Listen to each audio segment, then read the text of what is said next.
Welcome everyone to today's webinar. This is Creating a Strategic Planning Culture. My name is David Gates. I am part of the online education team here at Grant Station, and I'll be your host. Now, the most successful nonprofits create clear goals and an action plan to achieve them. However, nonprofits face a unique set of obstacles due to both diverse stakeholder dynamics and the challenges of measuring the success of their multifaceted goals. To overcome these challenges, it's vital to create a strategic planning culture within your organization. Fortunately, Joyce of Cultivate Advisors is here with us today to show you how you can leverage successful business strategies in your organization to create that type of culture. Autumn is a partner and cohort leader at Cultivate Advisors. She helps her clients address obstacles by developing smart and actionable business strategies and prepare for challenges. She also specializes in mentoring and growing leaders, strategic planning, talent recruitment, revenue generation and fundraising, and systems development. Working with nonprofits, solopreneurs, B2B, B2C, and franchise owners, her clientele range from large, nationally recognized nonprofits to for-profit businesses employing 250 or more people. And today she's going to share her expertise with you and help you create a strategic planning culture. So please welcome Autumn Joyce. Thank you, David, for that warm welcome. And hello, everyone. It's really strange sometimes when you're on these webinars and you can't see anyone's face. And so you can just see the number of attendees and participants in the corner. So I thank you all for coming today, and I'm really excited to talk about this topic, which is near and dear to me. First of all, as David mentioned, my name is Autumn Joyce. I'm a partner, I'm a regional director, and I'm a senior business advisor. I have a lot of hats in the role that I play at Cultivate Advisors, but my favorite part is getting to know both business owners, executive directors, and board members of nonprofits and helping them understand what their vision is and how they can achieve it. I am joined today by Sarah Jansen, who is our Director of Partnerships. She helps our organization connect with organizations like Grant Station, full of membership that could benefit from learning and our resources. And so she's going to be looking at the question chat today and taking those questions and helping me sort of moderate that. So thank you, Sarah. And we're also joined by Ryan, who is another one of our Director of Partnerships. So you might see him in the chat as well.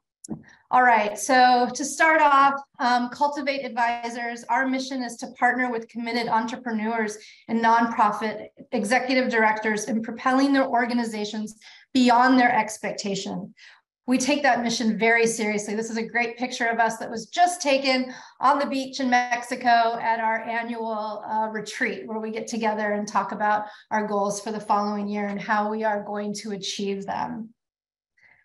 At Cultivate Advisors, we work with entrepreneurs and nonprofits in order to help them both exceed their average top line revenue, but then also look at the bottom line. And I recognize that nonprofits aren't necessarily looking at profitability, but that money or the way that they save on their expenses is going to help them actually put the money back into the business or the nonprofit in order to help fund their mission. And so an average 12 months of a client working with us, these are the types of results that we see. Our methodology revolves around this, what we call a propeller. In the center of the propeller is a financial engine. And that financial engine is what propels the whole rest of the entire organization. So we first always look both at the financial engine, how books are being kept, what's driving the organization, and then we can look at the business from both a capacity side and a growth side. And so on the capacity side, we have recruiting and how we bring people into our organization and develop them. And then leadership, leaders within our organization, how we interact with board members. And then on the growth side, we look at sales, or income, revenue, fundraising, grants, all the different ways we can talk about how revenue and money comes into an organization. And then marketing, how we both sell, brand, and speak to our audience. And then all the way around is around productivity and operations, how we work inside of our organizations, making sure that we are both productive and making sure that we're meeting our goals and objectives. So you're probably wondering right now, what in the world is a business advisor doing presenting to a group of nonprofits? And I've heard this before. It all started, it's a great story actually. It all started when I first began with Cultivate. It was about 3 years ago, and it was right before COVID broke out. I was asked to do a webinar on financial cash flow. After I signed up to do the webinar and present for a group called NABO, which is the National Organization of Women Business Owners, things started shutting down. And so I had to kind of change the presentation and change everything up and really sort of direct the presentation toward cash flow in an environment that was really unstable. And during that webinar, I met a woman who worked for an organization called Benevolence Farm. Benevolence Farm is a nonprofit in North Carolina that works with women who are coming out of incarceration. They provide wraparound services, housing, and employment. They have a farm where they grow herbs and such, and then turn them into body products and have a social enterprise business within the nonprofit. She came to me and asking because she was having a really hard time understanding cash flow and why some months there was no money in the bank account and why there was others. And so this was my first time ever getting involved inside of a nonprofit organization. And I was really startled and amazed at the fact that for-profit businesses and nonprofit businesses struggle with so many of the same things. They're just slightly packaged a little bit differently. And so through my work with this organization, I started meeting others, and soon after more. And every single time I brought another client on board that was a nonprofit, or we brought another client on board within our organization, we grew our understanding of both nonprofits, but then also how as business advisors, understanding entrepreneurship and what works inside of a business environment. How can we apply that to nonprofits? And over again, it came up around the idea of how do we strategically plan? So that's why we're here today. Learning how to use successful business strategies in the planning process. And how are we going to create a strategic planning culture within an organization?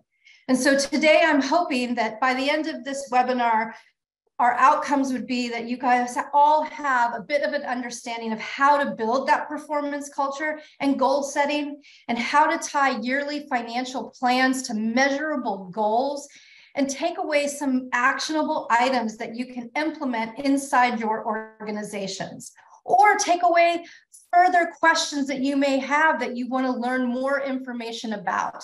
This strategic planning webinar could go on for hours, and I'm going to hit a lot of different topics. So at any point along the way that you have questions, please note them in the Q&A. At the end, we'll also give you an opportunity to get an email address where you can reach out and ask for any other sort of resources and opportunities to accelerate your organization. We have a lot of free resources that we share with our business owners and our nonprofits, and we're happy to do that for you as well. All right, so a bit about the agenda. I will let you read it rather than speak it out.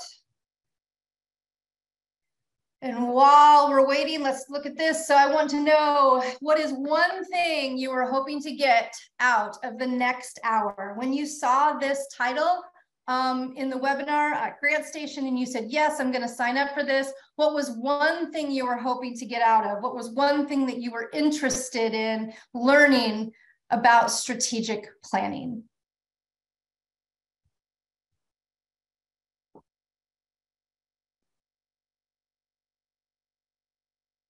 I think oftentimes people will ask me, the one thing that I hear over and over again is about how to set actionable goals and metrics and follow up with them. It's probably one of the most difficult things that I find that both business owners and nonprofits struggle with in order to execute their strategic plan.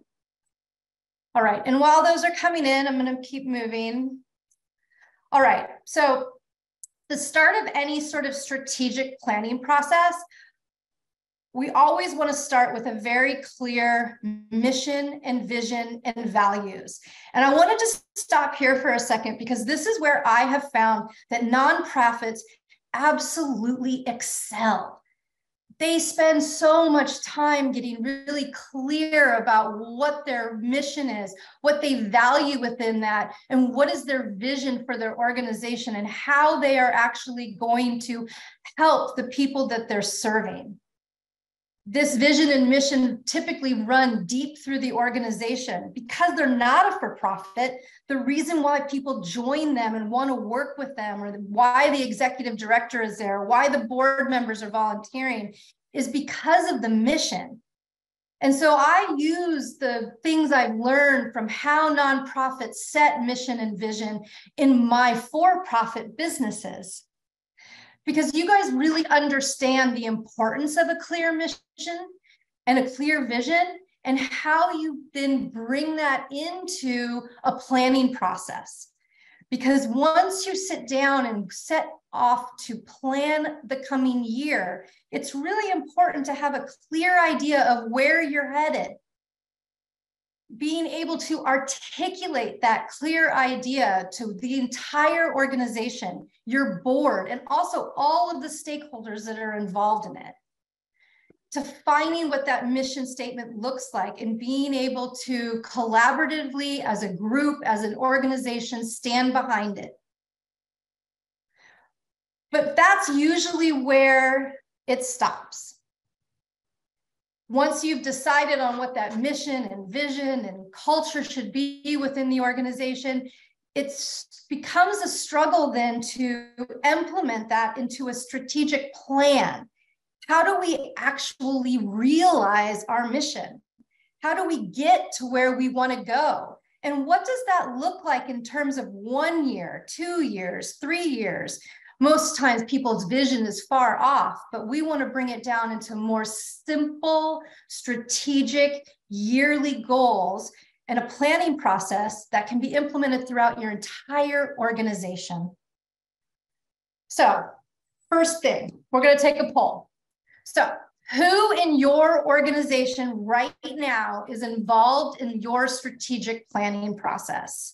And I think David, David's going to launch the poll. So a couple of options. We've got only the executive director and board members, executive director, board members, and the leadership team. And then we add the internal team, and then external stakeholders. Oh, wow, it's all over the board. Interesting.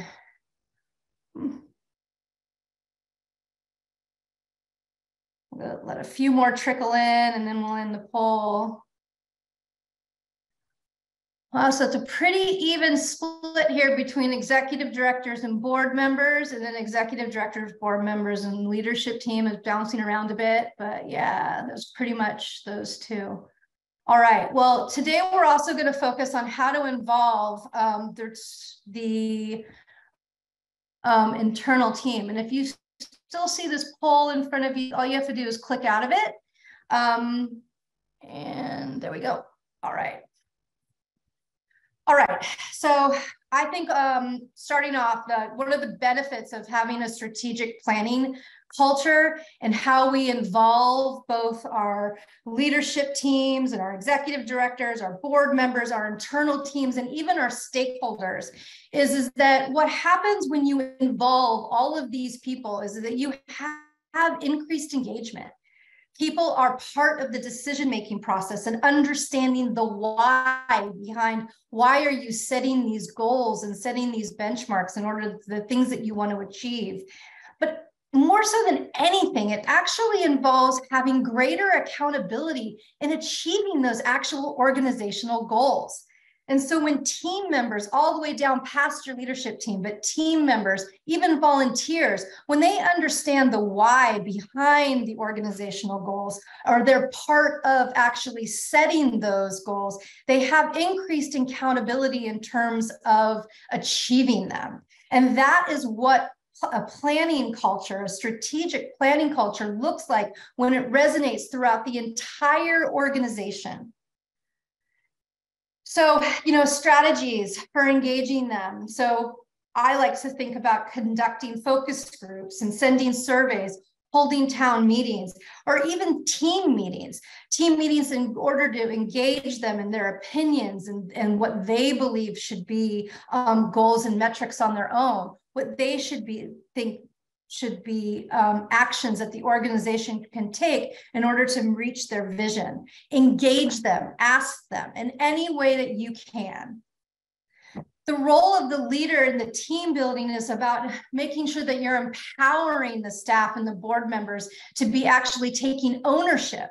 So if the executive director or the board is the only people that are engaged in that process, or just then the leadership team, you're not really penetrating down into the organization in order for them to feel like they're being a part of it. So if you can promote that open communication and really build an environment where the people are sharing their thoughts and their ideas, you will start to see it trickle down all the way down into the even volunteers.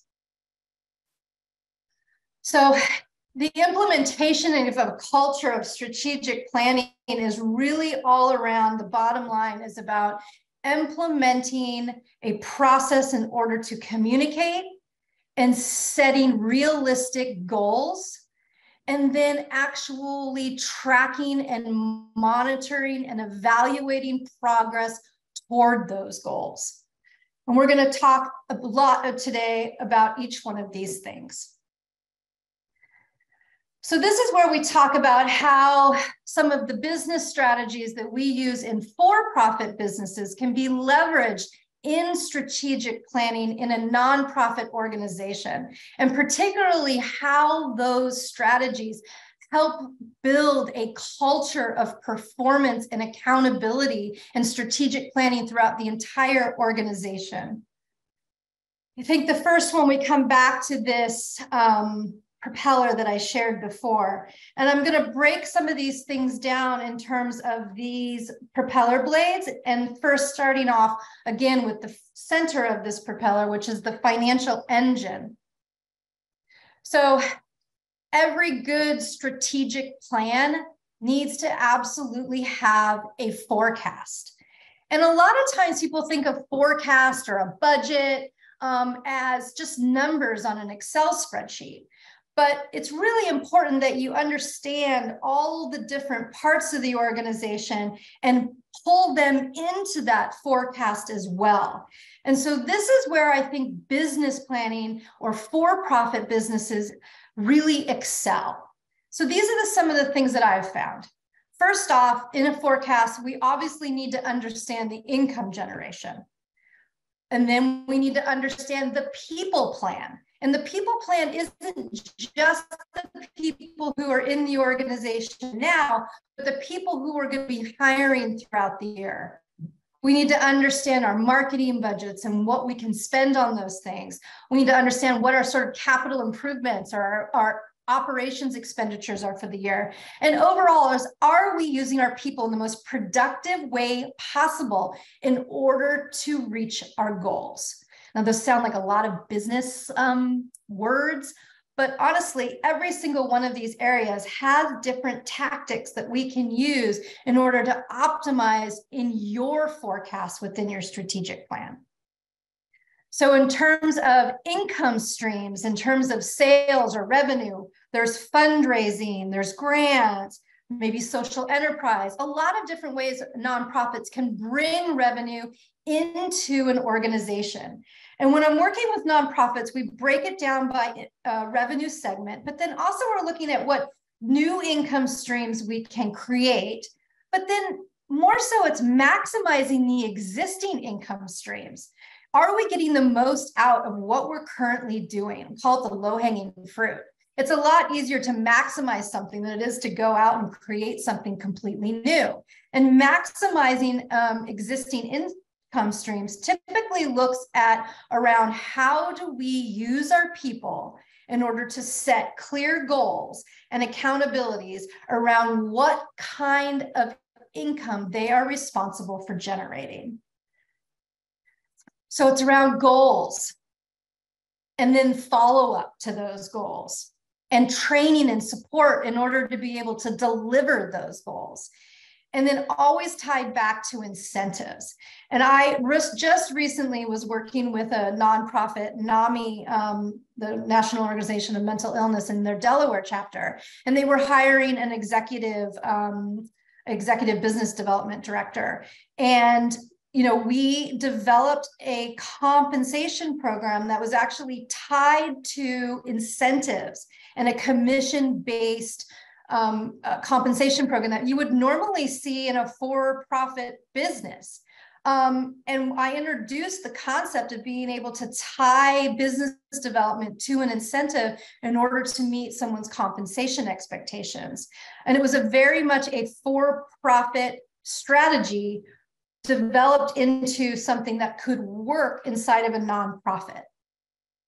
The other piece around this is effective recruiting strategies. Another area, another nonprofit that I worked with in San Diego, which was an educational consulting nonprofit, they were really looking at terms of how do they develop a successful recruiting program that allowed them to pinpoint people who would be well suited for their performance culture. And so implementing a recruiting program that was both metric-based and objective was something that they had never really thought of before. And it is one of the ways that I think that nonprofits can both look at the people who are right now currently in the business or in the nonprofit and allow them to understand who's in the right seat on the bus, but then also looking at who's coming into the organization and how are we going to hold them to the goals and the culture that we're looking for. The next one is the lean management principles or operations per se. So a lot of times nonprofits, when we go in and look at the organization in terms of systemization and automation tools, we're helping them understand what sort of IT and softwares they can use to help improve their efficiencies and their productivity so that they can actually realize capacity within their organizations. And then obviously at the end, a strong brand and marketing plan. All of these together, baked into the strategic plan, can help organizations pinpoint exactly where they need to focus or where they need to build in support in order to be able to put together a plan that's gonna help them move forward and reach their goals. So I want to take another poll. So of these areas in your organization, you can change the names a little bit to fit how you might describe these in yours. But in these organizations, where do you see yourself needing the most support in terms of building a strategic plan?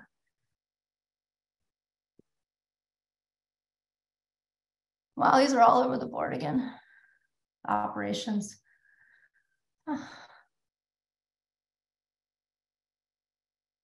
I want to meet the nuns. I got this. Those are usually the ones I want to talk to first. Building a forecast is overwhelming. That's, you know what, that is interesting.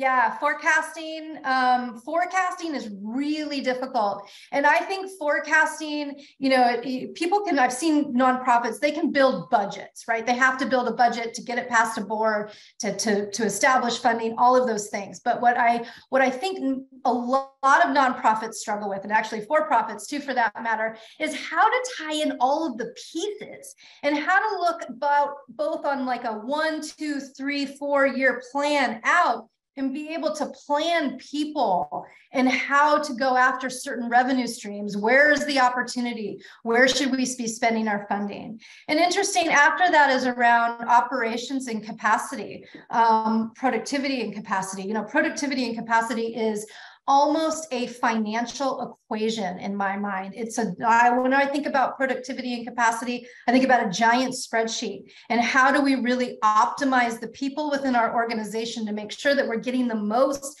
out of everybody, not overwhelming them, but pushing them to be their best and pushing them to be able to be productive and feel good about what they're doing. And operations is a really large bucket, obviously, and complicated. So thank you. This is really interesting. I'm going to close mine out. Remember, you just have to hit that dot. We're going to keep moving. All right. So understanding then, building the strategic plan is what we just covered, understanding all the different parts that go into a strategic plan. But then it's about how do we then implement that strategic plan, making sure that the entire organization is involved in this and it's resonating through the entire culture of the organization. So I think the most effective strategies for implementation. I think that for most organizations, this is where they struggle with the most. First of all, it comes down to developing clear and concise responsibilities within each team member. And that's not just the leadership team. So this goes back to, this is why you want other people involved in the planning process, because when you get to implementation, they're already going to have started to own some of these responsibilities and accountabilities because they helped build them. They already understand the why. They own them.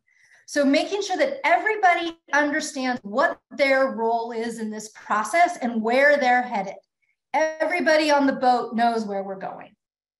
They need to develop action plans with very specific tasks and, most importantly, deadlines for all the responsible parties. And then monitoring that process on a regular basis, understanding what sort of reporting and analysis needs to take place in order to be able to monitor that progress. Developing clear action plans with specific tasks and timelines, and considering the program outcomes and establishing measures in order to measure progress and also impact, especially in nonprofits where we have a mission-driven organization. Impact and measuring impact is important. It's important for a culture of the organization because it helps people understand what they're doing, what value they are creating, and it is motivating. Constant analyzing the data and evaluating the performance against the established metrics. And I'm using a lot of metric words, and I'm going to stop here for a second because this is one of my favorite subjects. Metrics and goals. I think for-profit businesses excel at understanding goals, the importance of goals, and being able to set them. So SMART goals are shared, measurable, actionable, realistic, and have a timeline. Every goal and accountability in an organization should have these things. We should be able to measure it and action it, and it should be realistic. And that the person who's actually responsible for the goal understands the path forward and believes in that path. And then that there's a timeline to it. These SMART goals are very difficult to build. I think out of every topic that we share with nonprofits, this is where we typically will slow down the most. And I will say that we have an entire seminar just on SMART goals and a lot of resource and paper and resources for you if you want to learn more about how to set SMART goals within your organization, with your people, and your leaders. SMART goals enable an organization to permeate this culture of performance throughout the entire group because everybody understands what they're accountable to through the strategic plan, and everybody is going toward those goals at the same speed.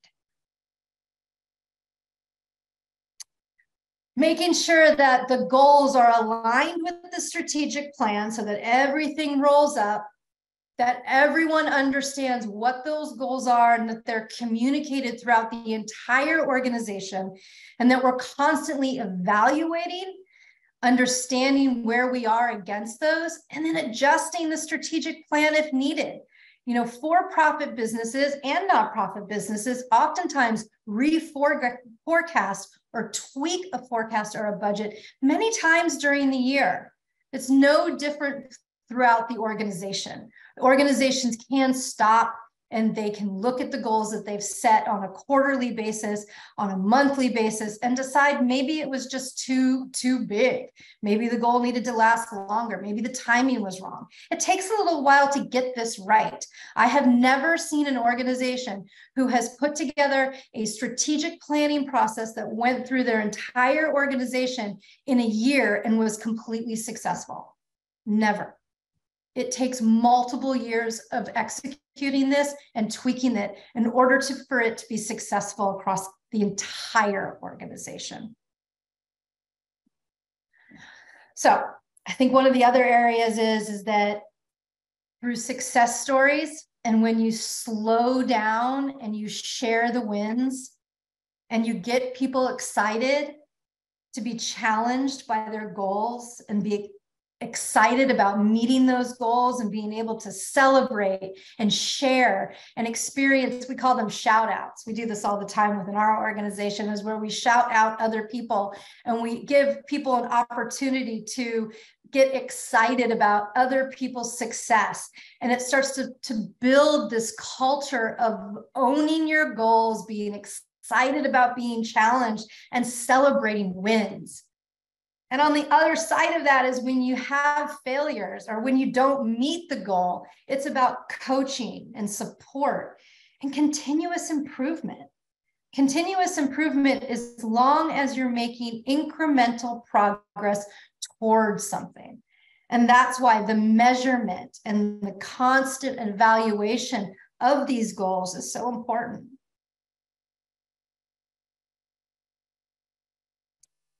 So, building a winning team for implementing the strategic plan. You know, I have seen throughout many organizations, both for-profit and nonprofit, that when an organization starts the cultural change of strategic planning throughout an organization, it sees change within the organization in terms of people. Some people don't resonate with this. They don't necessarily want to be part of a strategic planning process. You know, a change culturally can be difficult. I think we've all probably been part of some cultural change through an organization at some point in our lives. It happens on both for-profit and nonprofit. And when I've worked with nonprofit groups who have, you know, large teams within their organization, and we start this process of getting them involved in strategic planning and bringing them into the conversation and explaining the why behind why we are setting goals, why we are setting actions, and why we are starting to begin to hold tension and accountability to those, some people get really uncomfortable. And so you got to really slow down and make sure that while you're implementing these kinds of change and you're getting all of these people involved in this, that you're making sure that you're explaining the why behind why is it important to have everyone involved in a strategic planning process? Why is it important for everyone to own and understand where they're going and their goals? So when they do that, when you slow down, you ensure that you have more people within your organization that buy into the process. And the ones that don't, you coach along. And if they still don't, sometimes you lose people. And that's okay. And that doesn't sound great, but honestly, like oftentimes as you're changing in a culture of an organization, you do lose people. And at that point, you start to build in, how do you then change, or how do you then look to find people who that does resonate with? And so we talked a bit about recruiting a few slides back, but I wanted to slow down on it because building a culture of strategic planning and building a culture of performance it's a necessity to have people on the team that resonate with that. And so part of what we've done in other organizations is with the leadership team is through implementing a successful strategic plan and having everyone sort of see that common goal, is that then we've used that and we've developed tools to use during the recruiting process that helps us communicate what type of organization we are. And so what I mean by that is that when you're in the process of recruiting people and you're in the process of going out and talking to people about your organization, that you're focused on explaining the culture of your organization through your strategic plan. And this is really like the pinnacle. Once you've built it, you've implemented it, you've evaluated it, you've got people using it within your organization, it's permeating through. Now you can actually use this as a tool to speak to people, to sell your organization as a place to work, as a place to volunteer, because this type of culture resonates and it will attract people who resonate with. And so ways that you can make sure that you're recruiting and retaining this top talent and sort of setting the tone for your goal setting all the way through the interview process. We've, as I said before, I worked with an organization recently, and it's just at the top of my mind. They're an educational consulting business in San Diego. They work with a lot of very large school districts.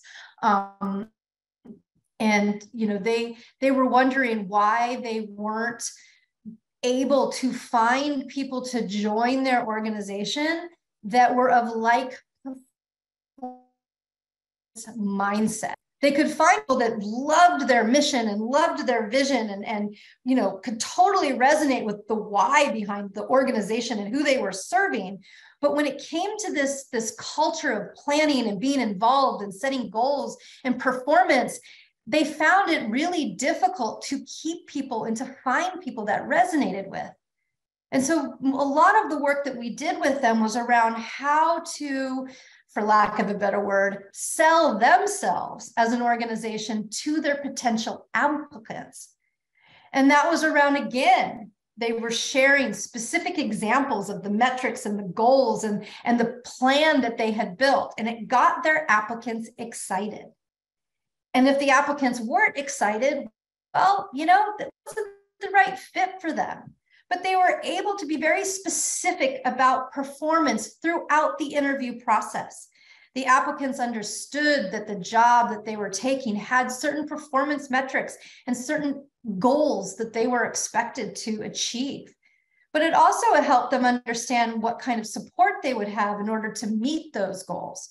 And so any applicant that came through the process understood that being part of this organization meant that they were part of a performance-based culture that believed in year-to-year planning, not only year to year, but year to 5 year, year out, even past that, so that they could actually apply a vision, a strategic plan, and benchmarks and milestones to how to actually meet that.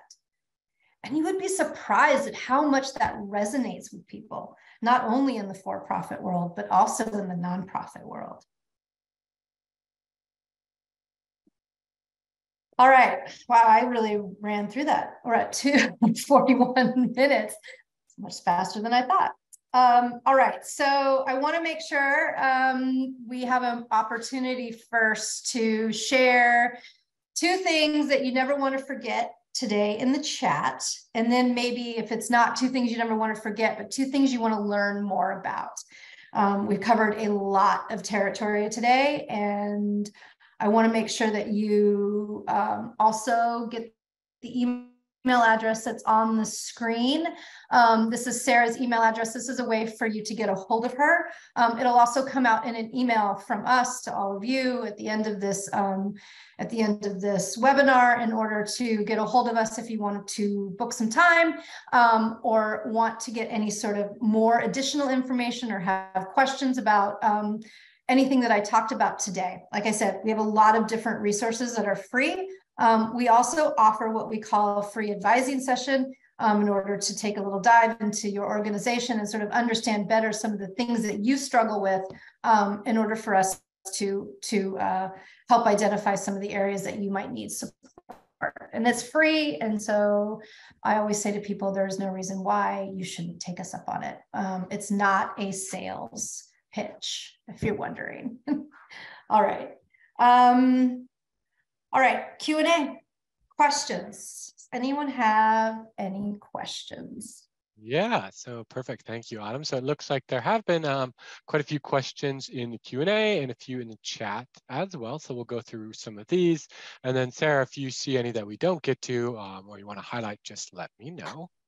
So it looks like in the Q&A, Holly asked, can you talk more about what kind of metrics one would use in a recruitment plan? Yeah, metrics in a recruitment plan. That's a really good question. So when I talk about metrics in a recruitment plan, I'm talking about a metric-based interview process. And so what that looks like is it's a process from end to end that is established, first of all, so that we have very clear steps. And this takes out all subjectivity. So typically what that would look like is a first initial phone screen where you ask some of those, like, non-qualifying questions. Make sure that the person, can speak and just has a heartbeat, and you just want to interact with them. So typical questions you would ask is, compensation, or, do you live in our area, or why us? And you rate that person based off of a 1 to 5 scale. So that the answers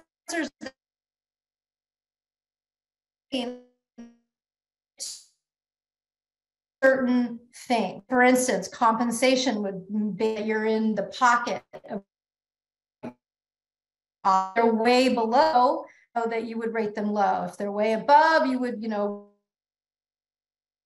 you would rate them higher. And so by the end of the phone screen, and that you have screened all these applicants, you come up with a point system that allows you basically to know, do they move forward or do they not? And you do that through the whole interview process. So you establish at each segment what questions you ask and who is asking them. What exactly are we looking for in asking this question, and applying a 1 to 5 point scale. And so you can look at the applicants in a subjective manner based off of points. It takes, I find that a lot of times with people with recruitment, they really fall in love with the candidate. They love talking to them. They really believe in the mission and the vision. They're going to be so great. But what they lack is sort of this balanced approach. In the other areas, oftentimes people don't ask the same questions from person to person. And so that is a metric-based recruitment program. And I actually, if you are interested, you could reach out. I have an entire white sheet on this that helps build out a metric-based recruitment program. Highly suggest it. Perfect. Then John asked, what specific processes or programs are recommended in keeping things organized? Yeah, keeping things organized. So one of my favorites that is really low cost, actually a few, if you're trying to keep project management or things like tasks and what people are doing, Mondays, ClickUp is an amazing tool that's relatively inexpensive. Mondays can be used as a free version even, and then it can excel from there. But these tools allow you to sort of understand what everyone's doing and then track progress along the way.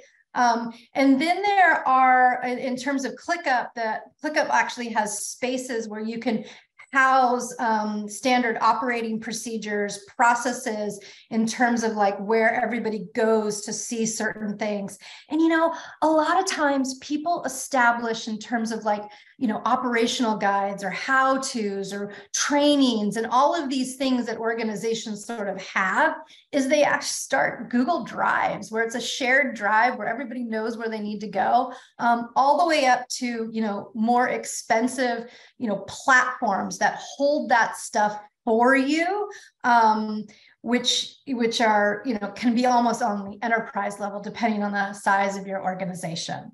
Hope that answered your question. Yeah, I think that makes a lot of sense. Then Ali asked, and a few other people in the chat were kind of asking something similar about being, you know, small teams or small staff.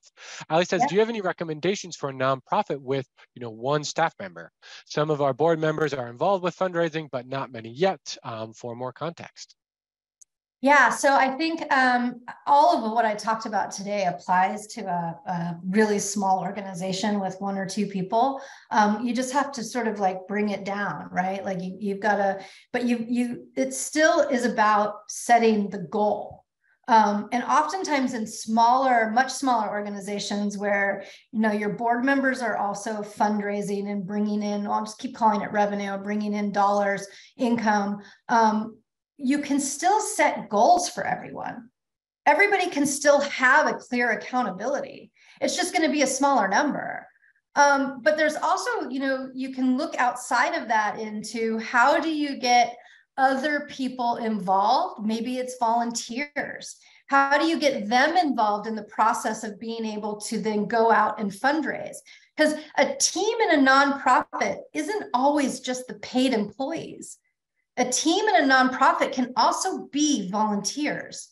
And you can have a core group of volunteers that participate in a process like this, a strategic planning process, who actually own part of the revenue generation, part of the fundraising. I've seen it work. We just did it with NAMI Delaware in terms of their volunteers and of certain like events that they put on. We set goals and we established certain, you know, goals for each individual, and they got really excited about it.